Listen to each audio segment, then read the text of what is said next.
I was thinking, am I mad? What is going on here? And he said, if you come and help set this up, he said, the thing I want to say to you is, what would you rather have on your tombstone? I wish I had, or I'm glad I did.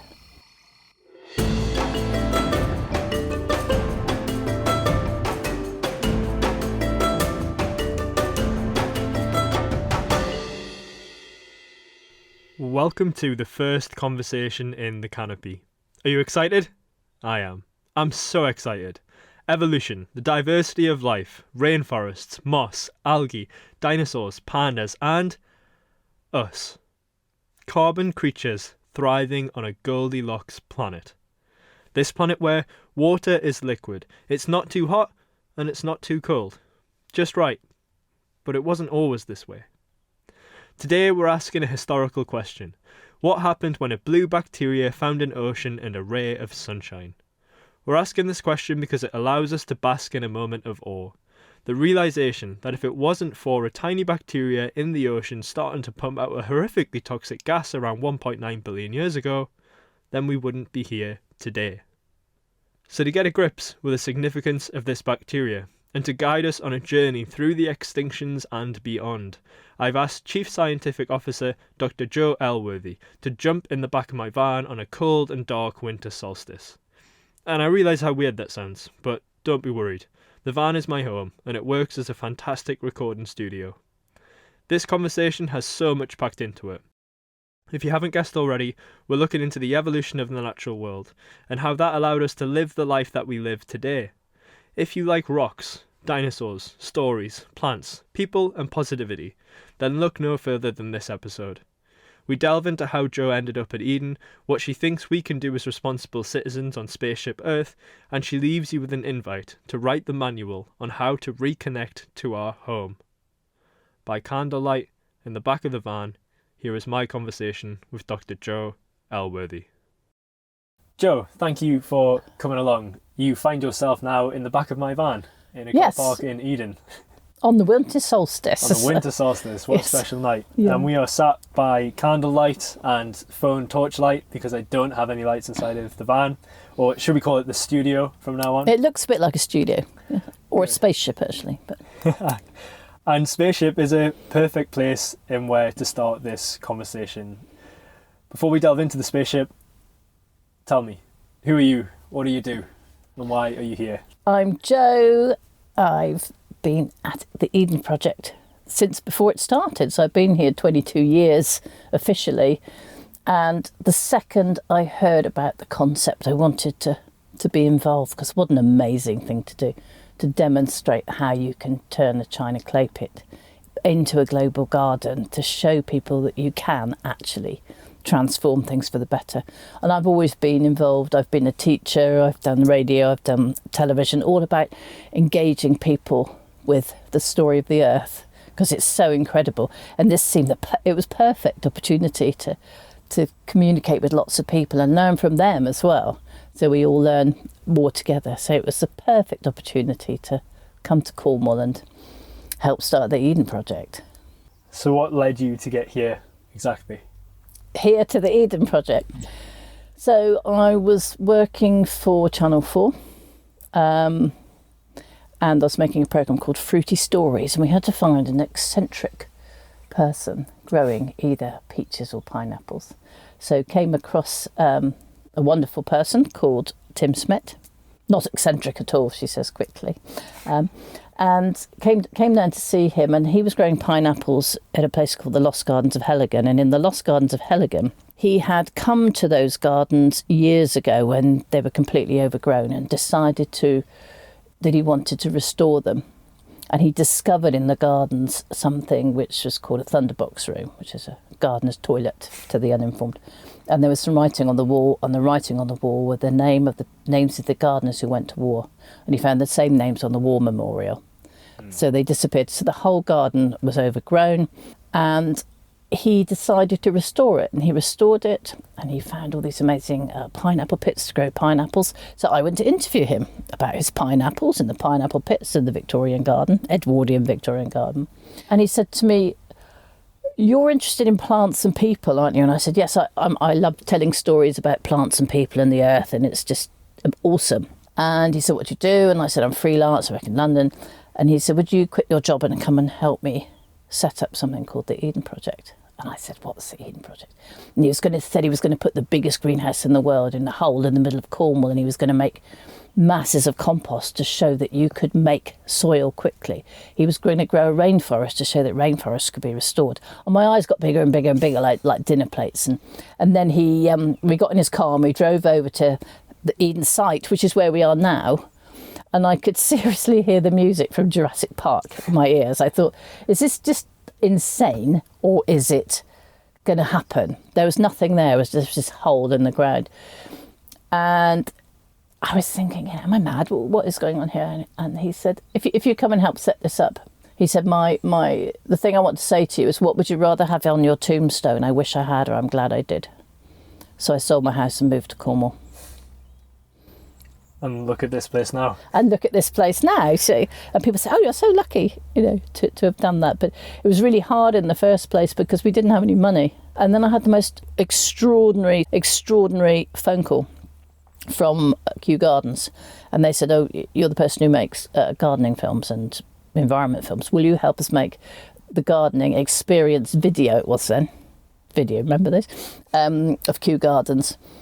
And I said, well, that'd be really interesting. And they said, but the production company's in Plymouth.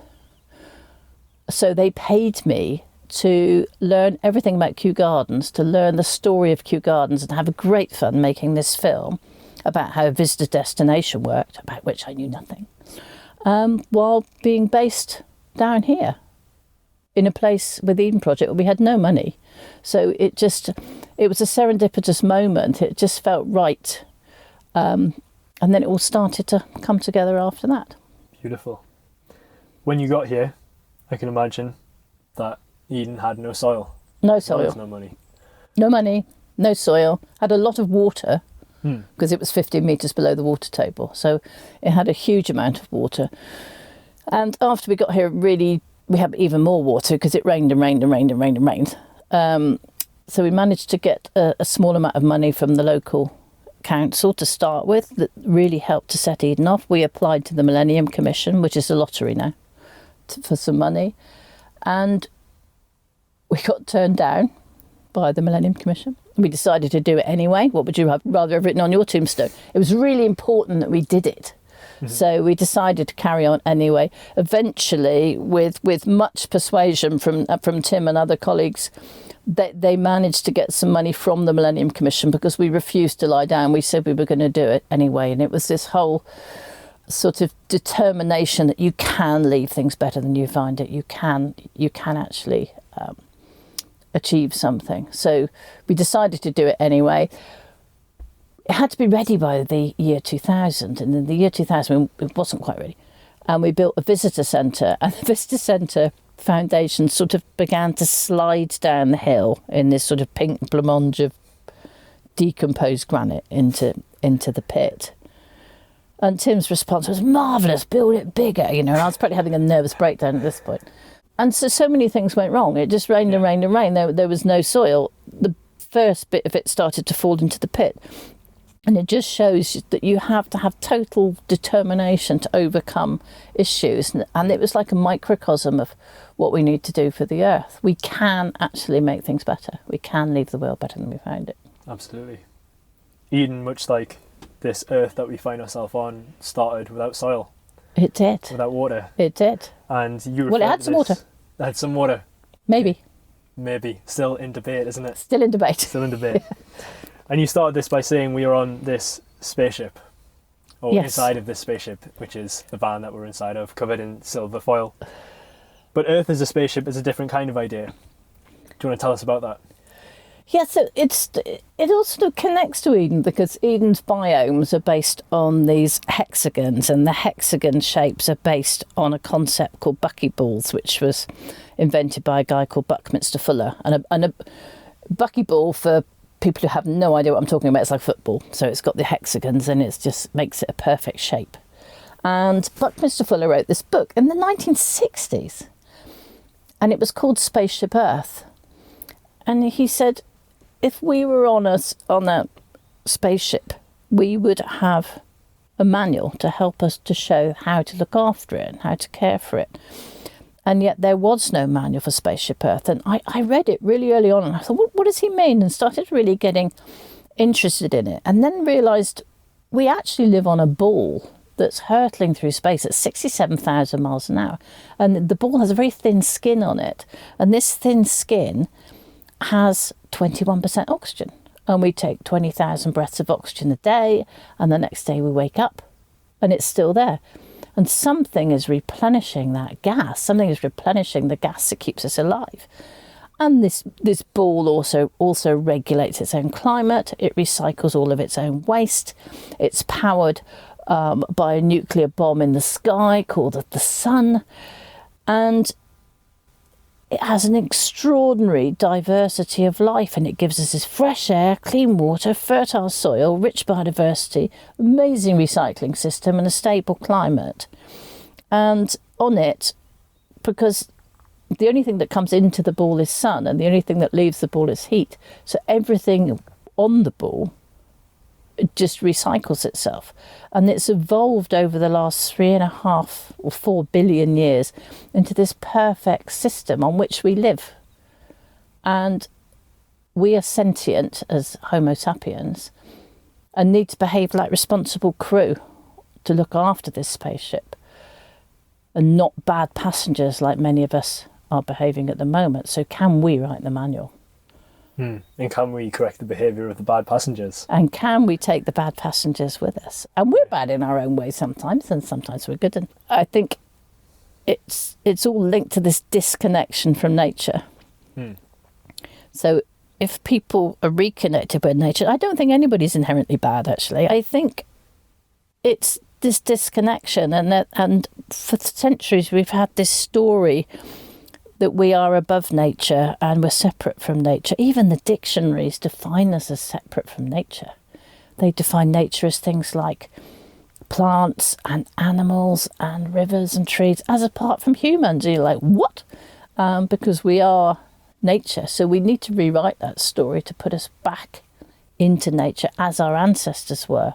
And as many people, many indigenous people and many people in all sorts of wakes of life, those who are connected with nature today. There are a lot of people out there, and I feel there's a real shift back into that connection. So it's nudging people along that route and getting people to fall back in love with the spaceship on which we live. Speaking of nudges, I went to see Avatar, the second one. Oh, did you? The water, and that is, the art nudge.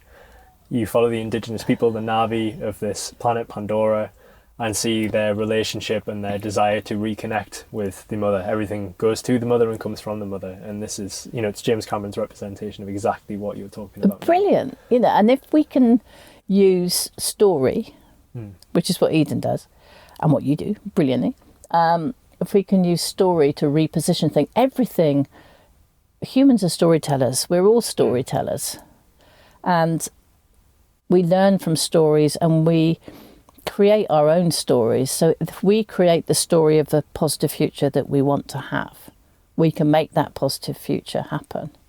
And if you look at, with the story arcs that you and I are both use quite a lot, we use a story arc. Well, the story arc is a sort of introduction, build, act, climax, resolution. There's always a problem and always something comes in at the last moment and solves the problem. And people seem to like waiting to the last second before they solve the problem. We are in the last second. We need to shift that into the conclusion of the story and the happy ending. So for those who are listening, what we do, what Tod and I do and other people here, is we have a story arc which is reconnecting people with nature, really important. And then awe and wonder of some of the awesome things that nature does that we've forgotten because we're so immersed in it, we've forgotten it. And then the jeopardy, we've screwed it up a bit. And then hope, look what we did at Eden, look what we're doing in other places around the world, and then agency, what can we all do? Because we can definitely do it. We can do it. And I think if people are only exposed to news outlets, what you see is the jeopardy.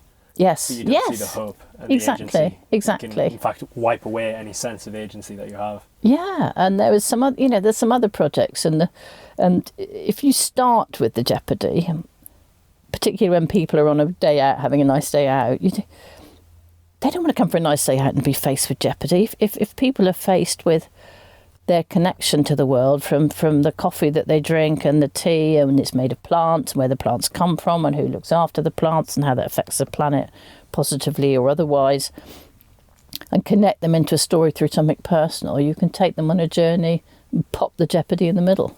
Yeah, it's fantastic. I always think of coffee when I think of connecting people, because how many of us around the world drink coffee? Yeah. Millions or billions.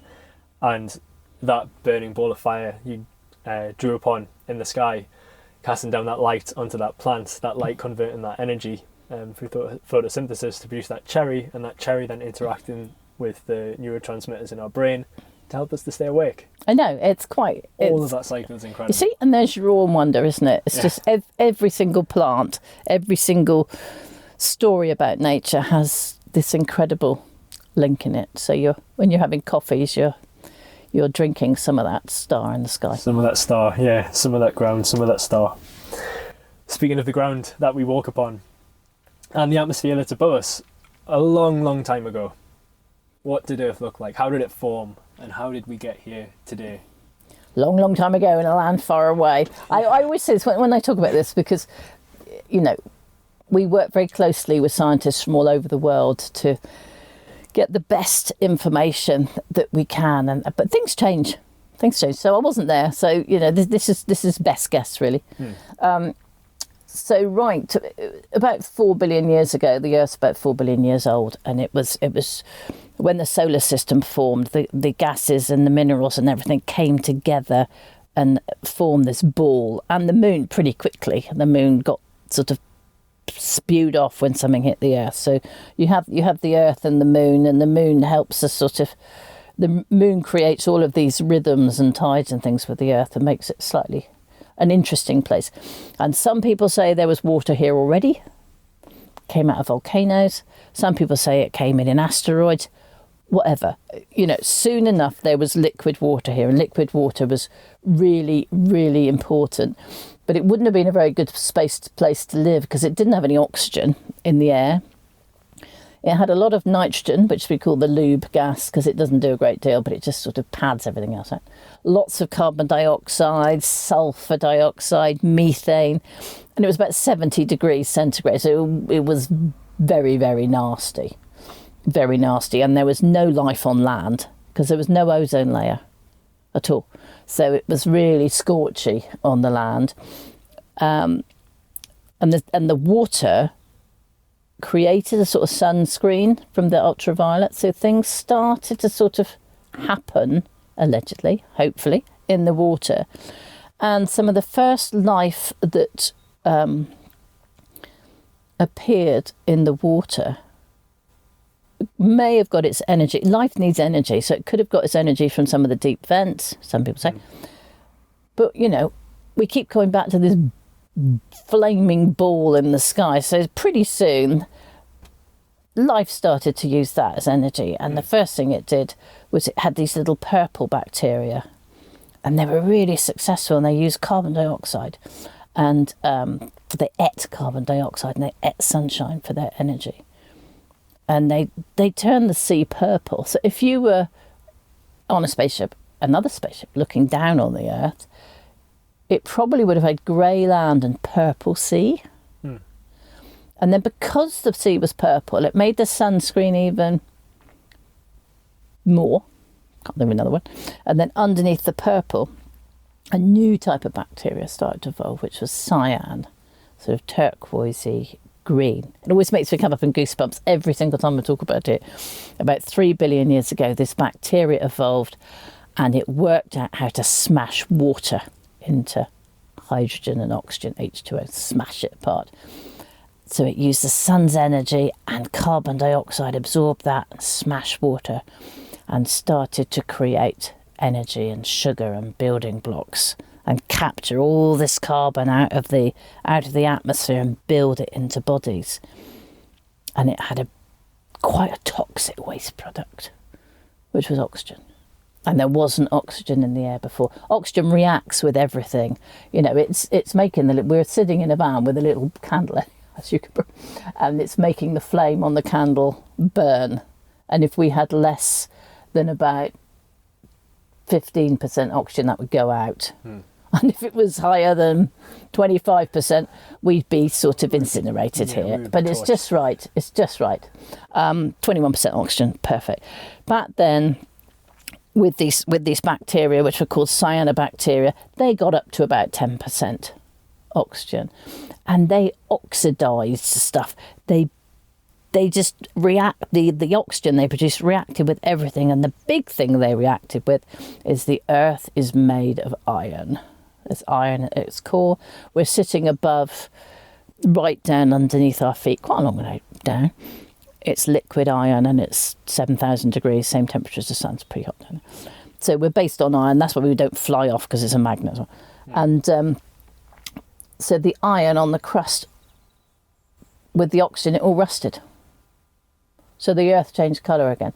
So that all of the iron went orange. So your Earth, instead of being grey and purple, the land became bright red and the seas became turquoise.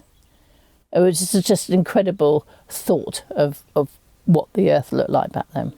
We're at this moment in Earth's history where you have this bacteria in the sea smashing water and creating oxygen as a byproduct, this volatile gas. How did it get out of water? How do we have this planet we have today? What's that process look like? So things started to evolve that then used the oxygen. And they used the oxygen to break down the sugar that the cyanobacteria and other bits and pieces had made to release energy and give them energy. Respiration, we do it. You're doing it now. I'm doing it now. Actually, the candle's doing it as well. And that sort of made things more energetic. And the more energetic things became, the more busy they came. Life started to evolve, and you started to get sort of little bacteria joining with other bacteria and forming slightly more complex cells, just slightly more complex. And then everything chilled out for 1 billion years, and they called it the boring billion. I think it was because everything was quite happy and just chilling out in the sea. And then what always happens when there's a major change, the tectonic plates on the Earth started shifting around, things started shifting around. Tectonic plates, a bit like sandpaper, so they're against each other, and they released nutrients, and the nutrients came into the sea, and the sea started to move, and the oxygen got into the bottom of the sea, and everything started to get stirred up again. And then you got this thing called the Cambrian explosion, or the sort of the Big Bang of life, and things just started to evolve really, really quickly. And one of the reasons things could come onto land is because the oxygen in the first place had made the ozone layer. When it made the ozone layer up in the sky, because oxygen that we breathe is 2 O's joined together, and ozone is 3 O's in a triangle. And you might have smelt ozone if you stand too close to a photocopier, but it's not so good down here. It has that sort of sweet, sicky smell, and you're not supposed to have that. So you don't have your photocopiers in the office, have them in a room with the window open. Bad to have ozone down here, good to have ozone up there. So it filters out the UV, which meant the land wasn't so scorchy, so things could move onto land. And I don't know, because as I said, it wasn't there, but animals could have sort of come out the sea a little bit and then pop back in again. But eventually, the cyanobacteria had been engulfed by other organisms, and they started to grow on the edge of the land, and so you got these sort of slimes, and some people think you got the sort of first things were mosses and liverworts, and other people think there were other forms of early plants, but they were basically early plants. So the cyanobacteria, in one way or another, packaged up the water and took it with them, because life can't survive without water. And this planet, spaceship Earth, is brilliant because it's exactly the right distance from the sun to have liquid water, and we got lots of water. Lucky us. So they started to come out of the sea and inside these other things called plants. And if you put a plant today under a microscope, a plant cell, and shine a bright light on it, you can see the cyanobacteria, which are now called chloroplasts, their descendants. You can see them moving around inside, because they're actually the descendants of bacteria, and they actually breed on their own inside plants. Wow. So plants are a whole nested ecosystem of different organisms which have joined to become a superorganism, as are you and me. Yes. So, we're all sort of made of bacteria and various other bits and pieces. So they came onto Earth and they formed this slime, but they had to stay close to the water because they had to be damp. And then they evolved this new awesome thing which smashed rocks and penetrated rocks. And this was roots. And the roots went into the rocks. The stems started to grow longer and became plumbing systems. So they created plumbing systems. And with plumbing systems and being able to tap into water further underground, they could go anywhere they wanted. So they started to move further into inland, and then they got then there was a bit of a problem because they became so successful that they sucked so much CO2 out of the air that the levels started to go down, which is what we want to do now. So more plants. So then they were sucking it down. And so they needed to invent evolve a super, something where they could extract more of the CO2 from the air and get more sunlight. So the plants evolved leaves, which are basically solar panels and super accumulators of being able to suck CO2 out of the air. So they evolved leaves, they evolved plumbing systems, they evolved roots. And they really took off and they went right the way across the land, which was fantastic because the animals in the sea that occasionally popped out came out like, yum, let's eat some of this. So they started to eat the leaves. So the plants were evolved to get taller. So the animals couldn't reach. So the animals got taller because the trees got taller. And then you end up with trees which are hundreds of meters tall. And very, very large animals as well. So you have all of that evolution going on. So plants became really, really successful on land. And when they became very successful on land, the oxygen levels jumped. And they're 21% today. And they were over the millions of years that plants have been on land. 500 million years they've been on land, plants. Oxygen levels have sort of swayed a bit, but between sort of 17% and 30% max, and they sort of steadied out at 21% today. And the plants produce that oxygen, and the only way that the animals could survive in that oxygen, including us when we came along, on our spaceship, was to wear spacesuits. And you're sitting there in your spacesuit, I'm sitting here in my spacesuit inside our little spaceship with the silver walls inside the big spaceship, and it's called skin. Because when you burn yourself and your skin comes off, it really hurts. So skin, which is a living organ, actually is our spacesuit. So we live in spacesuits. And people don't really think about that. So we're living in this really tightrope gas, which is eventually kills us after sort of 80 to 100 years because it's quite toxic. But we need it to survive. And it's just the right amount of it so we don't burst into flames and we don't get asphyxiated, which is quite extraordinary. And if you want to know if any planet out there has got life on it, you can analyse it from looking at its gas composition from Earth. So you can look out there. But this is the only one I think we can call home, our little blue dot, so we need to look after it. And if we are to look to other planets, are we looking for life that's just like ours, or is there a possibility of life that's different to ours, the different gas composition? I have no idea, but it's quite exciting, isn't it? There's been all sorts of, are there life forms which are based on silica rather than carbon, for example, because it's quite close. But as Chief Science Engagement Officer, which is very similar to Spock's name in Starship Enterprise, I'm quite excited about that. So. But I don't really want to go out there and look at anything else, do you? No, I'm content with my home and I hope to become part of it and then regenerate. Yes, so it's, But when they set up one, I can't remember when it was it 63 or the spaceship that they sent up to the moon, and what they discovered was the Earth, because they looked round and they saw Earth rise, and they saw the Earth rising above the horizon and saw this beautiful green and blue now dot in the vastness of space. And what's not to love? It's just quite extraordinary. Every second of every day of my life, I get really excited about it. So I just want everybody else to share that total excitement about how did we manage, how did this place evolve to end up with us being here and being conscious to be able to appreciate that we are here on this extraordinary ball. Yeah, it's poetic. It is poetic. It's quite extraordinary.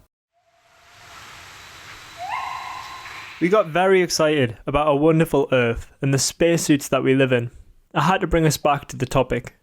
Jo mentioned that plants continued to grow taller because some animals were evolving to be tall enough to eat them. What animals do you think these were? So the tall animals, pretty obviously were dinosaurs. Just going back a little bit, before the dinosaurs were here, when the trees first started to grow really big, the oxygen levels went up a lot. And that was in the Carboniferous. And the animals got really big as well. So in those times, before dinosaurs, you had dragonflies with like 2-3 metre wingspans. Or for the scientists, Meganeura, because they weren't actually the same dragonflies as we have today, but they look like dragonflies. And those are the swampy forests that fixed so much carbon dioxide and turned it into trees that then rotted down, or didn't rot, then went down into the soggy soil and couldn't rot and turned into coal. So that's where the coal came from. And that was before the dinosaurs. So forward to the dinosaurs, which wasn't that long ago. They were around an awful lot longer than us. And 65 million years ago, it was pretty warm by all accounts. And some say there was no ice at the poles. It was quite hot. And then a meteor hit the Earth, a huge bang, hit the Earth. Earth goes dark because it sent up all this dust. A lot of the plants died. People always say the dinosaurs died. But then if you look out and look at the birds, you think, hello dinosaurs. They actually got a chicken and they tweaked its genes to unlock some of the genes which were asleep, and they created a Chickenosaurus. So it had teeth and fangs and all this sort of stuff. So, I think the dinosaurs are still wandering around out there. Birds. Very much so. There's very clever little things, aren't they, birds? Dinosaur-looking animals around. There are. And when you look at an emu or something, you think, and it's sort of walking along and you think, okay. Anyway, so the dinosaurs got wiped out, and it went dark for a little while. And then also around a time of the dinosaurs, there were mammals anyway, but they were very small, and just these little mice and things, and they could hide in little burrows underground. So when it all cleared up, they could come back out. And what do they eat? Seeds. What are seeds? Plants. So you've got this whole new, if that meteor hadn't hit, I wonder what would be here now, It's just chance that whole shift happened. And the other weird shift that happened was there was another plant which was around at the time of the dinosaurs, which was very, very different and could survive fire. Now, when your oxygen levels are high, you get a lot of fire. And this was the grasses. So the grasses, after the dinosaurs had died, really started to take over quite a lot. So there was savannas, and then when there was big fires, that would all burn, and the grasses would come back really, really quickly. So your grasses came back really quickly. Some of the animals came out of the forest into the grasses, stood up so they could see around. Long story short. And eventually, here we are. And we started to breed the grasses.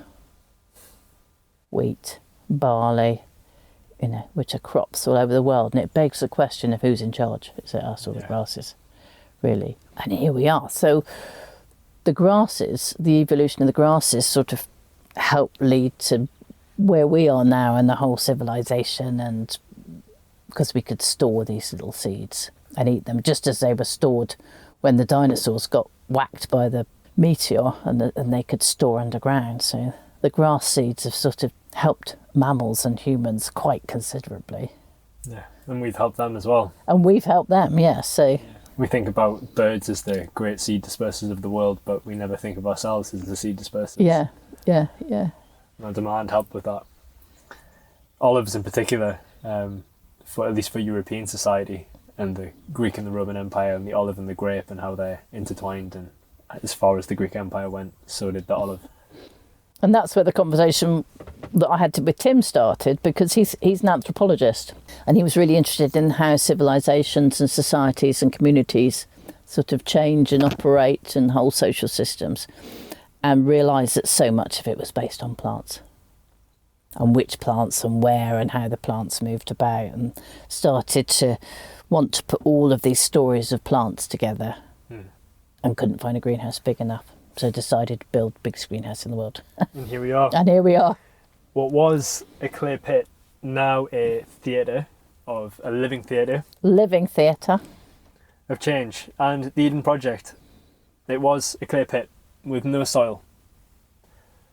How did it become this beautiful, beautiful place? I could ask you, I guess, were the gardeners the bacteria that this clay pit was looking for? I think the gardeners were more the artists or the writers that painted a picture in living plants to demonstrate in this. So it was a perfect theatre, a perfect bowl, and you can look over the edge. And we all thought, what amazing to build a global garden in here. So a lot of botanic gardens have wonderful plant displays, but there wasn't many places, or many, that looked at the plants that we use every day, the crops we use for food, fuel, medicines and materials, and the other plants that keep us alive, which are the wild places that capture the carbon and do the water cycle and recycle everything and stabilise the climate, and how we can have a balance between the wild places and the crop places, and how we can better crop the land to also look after the wildlands and to look after people's livelihoods. So there was this plethora of stories, and the gardeners took this pit, but it had no soil, and everybody, so we made the soil. We made 83,000 tonnes of soil. And when plants first came onto land, there was no soil, and with their roots they made soil, because soil is rock and water and air and dead matter and living matter and a whole range of microscopic and not so microscopic mini beast creatures. That is what soil is. It's this living soil never gets enough credit, but it's this living, brown, incredible underground world which keeps us all alive. Yeah. And they would say it takes thousands of years to make soil, thousands of years, yeah. And it's true in most cases, but we had a year. So we had to make 83,000 tonnes of soil in 1 year, because we didn't want to take it from anybody else, because it's like brown gold, it's so precious. So we use waste. We used waste from the clay industry, which was sand, the sand industry, which was clay, green waste from people's gardens, and we borrowed somebody else's china clay pit and some diggers, and we made this soil, and we put worms in it, and we added the right microbes, and created soil. And it was a massive experiment in how to make a living material, how to make soil, to start as a sort of basis, as a stage to put all these plants in.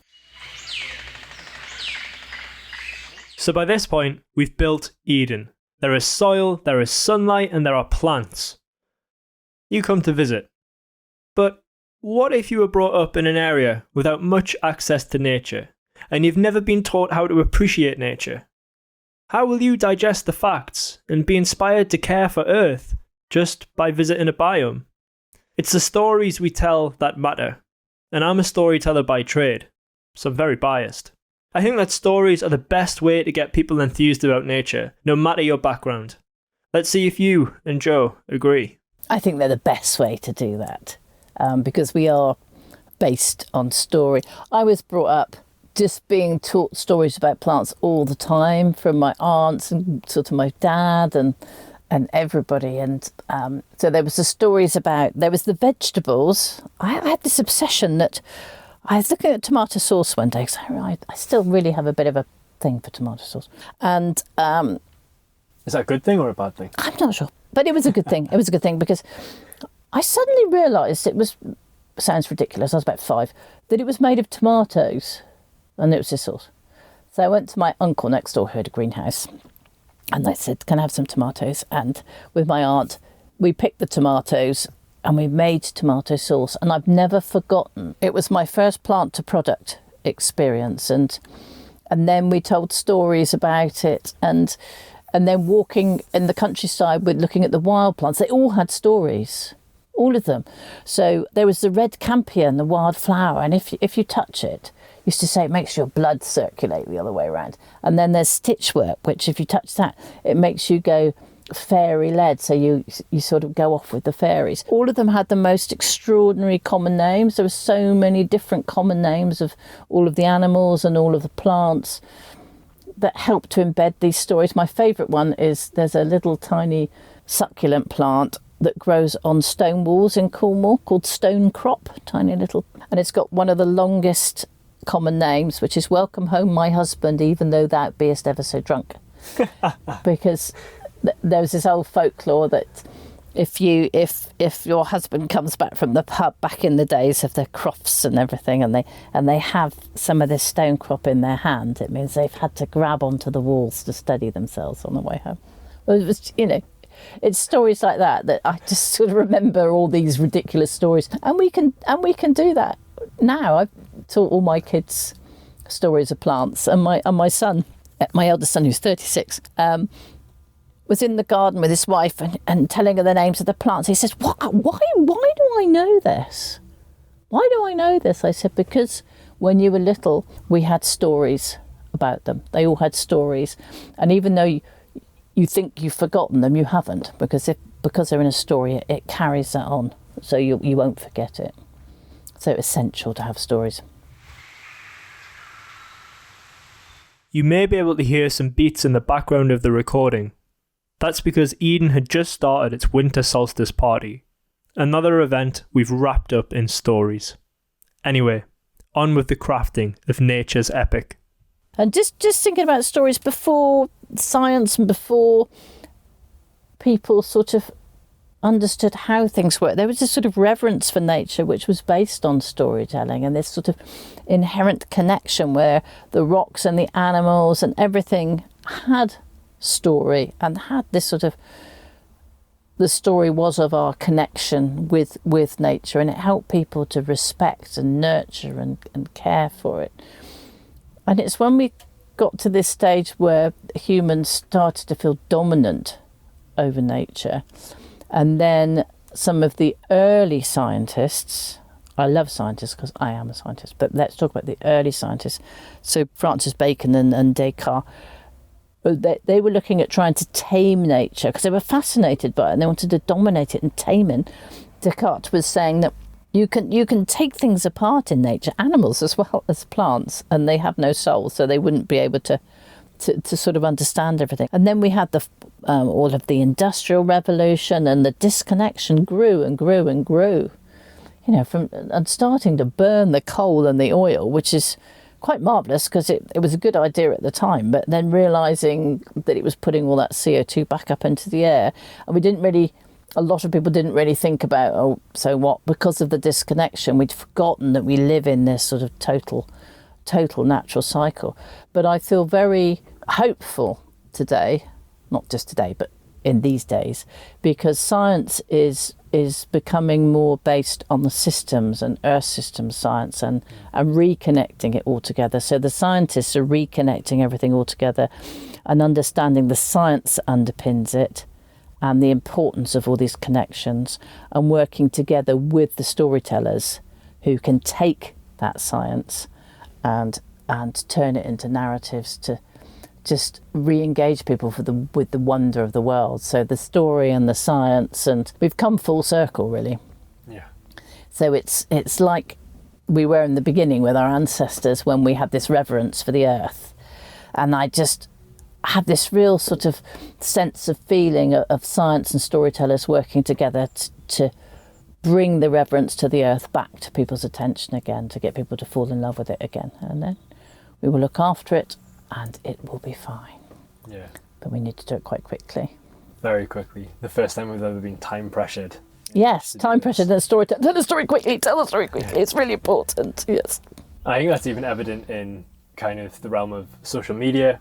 Yeah. Where you have, things like TikTok, and it's these very short videos, and you have to get a point across really, really quick. And to get someone to fall in love with the beauty of nature and this whole history we've talked about in this podcast, it's so hard to get that across in such a short amount of time. Yeah, and we've done, one of the recent things we've done on site is using augmented reality. And that's had a dramatic effect with the schools and the public we've shown it to, because we visualised, without too many words, we've visualised the carbon dioxide in the air. It's a really difficult thing to get your head around, the fact that carbon is a shapeshifter. So you've got this sort of CO2 in the air and these wonderful solar panels, which are plant leaves, pull it in with the water from the roots, capture the sunlight from the sky and turn it into food. Well, it's just a weird concept. So we visualise the gas as these little dots. You see it go into the leaves and you see it stream down the plant in this golden rays and grow the plant, create the plant's body and give the plant food and energy. So just to visualise it in a couple of minutes in this, it's like a sort of scientific TikTok, isn't it? And then it goes into the ground and you see all the trees connected together through the roots and the fungi, the mycorrhiza that connects them together. People never get their head around the word mycorrhiza. Myco means fungi and rhiza means root, so it's root fungi, and they're all joined together. And they talk to each other, they feed each other, they give each other messages about warning. So the whole forest is this ecosystem, which is the reality of Avatar. Yeah, and the only time we see that communication network that exists between the soil is when the mushrooms decide it's time to fruit or it's time to reproduce. Yeah. But it's always there. It's always there. And then, and I was thinking about this the other day as I was walking down the pavement, thinking, oh, crikey, there's this whole sort of lid being put on the soil underneath, and the mycorrhiza respond to vibration, and they must feel all this stuff above them vibrating, and the cars and the lorries and the people, and wonder what on earth is going on. Yeah. But just take away a bit of concrete, and there they are underneath, and they regrow, and the trees regrow, and nature will survive. If you look at the whole history of plants and how they have overcome 5 extinctions and come back every time, they've survived fire, they've survived drought, they've survived snowball earth. Occasionally the earth has been a ball of ice, deadlocked, broken by volcanoes. And over the last 3.5 billion years, with the plants that have connected the sky and the earth and the rocks and the water, the energy and materials flows through plants and animals and rocks and soil and air in this incredible interconnected system. And to visualise it with particles really helps people to understand it.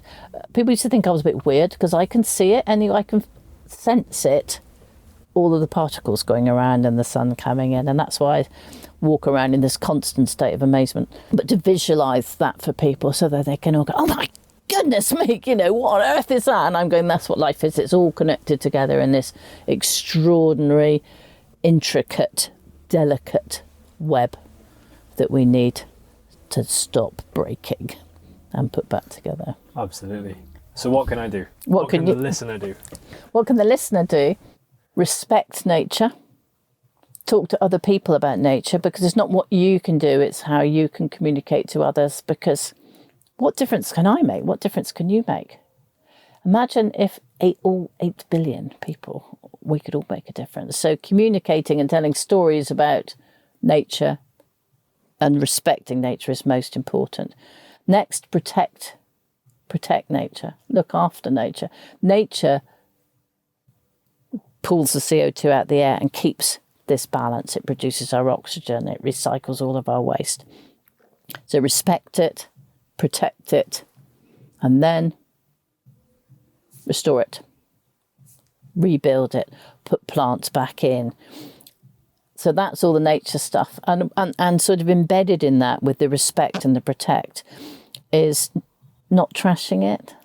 Try not to drive stuff around too much or fly around too much. Or one of the biggest carbon emitters are buildings.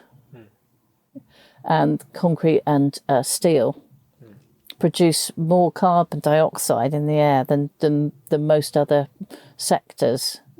Producing energy produces a lot as well, but buildings produce a huge amount. But new technology means we can make concrete and we can make steel without producing CO2. There are ways of doing it. There are ways of transportation without using fossil fuels. We've just got to change our mindset and use the intelligence of Homo sapiens to do all of the things which create CO2 and do it without creating CO2. It's perfectly possible. It's like a wonderful problem for us to solve. Yes, it's an interesting challenge. A challenge. And I think I had a bias in the question there where I asked, what can I do? What can the listener do as an individual? And that is the world we've grown up in. Yes. What can you do? It's all about your agency as a you, but it's we. Yes, it's a we, isn't it? We're all interdependent. Yeah, we're all completely interdependent. And I know it sounds a weird thing, but I think, well, not to you, but possibly to the listener, that the most important thing is to share positive stories about what we can do.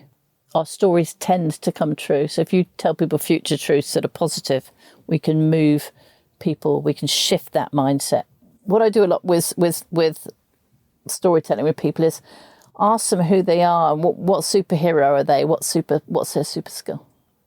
Because people say, oh, it's right for you, you're a scientist. Yeah. And I go, wait, what are you? I'm a musician. I go, fantastic, I have no idea how to play a musical instrument. Look how you can communicate how life works through music, through poetry, through words, through stories. If you're an engineer, look what you can invent to take people forward. And that all that we're talking about diversity, it needs that diversity of voices and ideas and thoughts and skills to. And we've got so much diversity, we can do that if we all harness it and are all being responsible crew on this one spaceship moving in the same direction. It's like we need an invisible communication network to connect all of that together. Yes. And push us in one way. Yeah. Oh man. I've loved this. Is there anything you want to sign out on?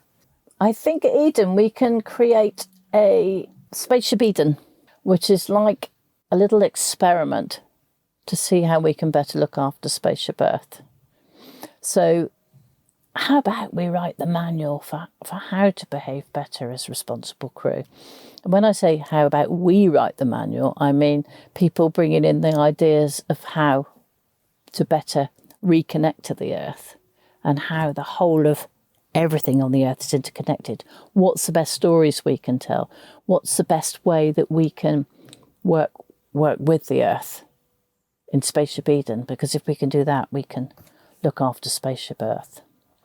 So you've heard it here. We're going to experiment at Eden and we will write that manual. Yes. And maybe we'll communicate that manual through this podcast eventually. Eventually, with help from all of our friends out there who are listening. Exactly. Yeah.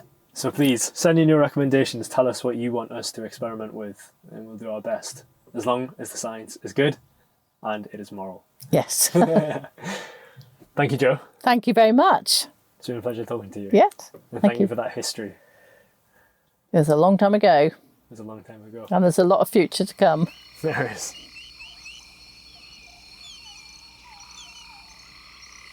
So there you have it. The significance of that tiny blue bacteria and all the plant life we have around us. I don't think it could have ended on a more important point. We've been here a long time and there's the potential to be here for a lot longer. Do we want that? I certainly do.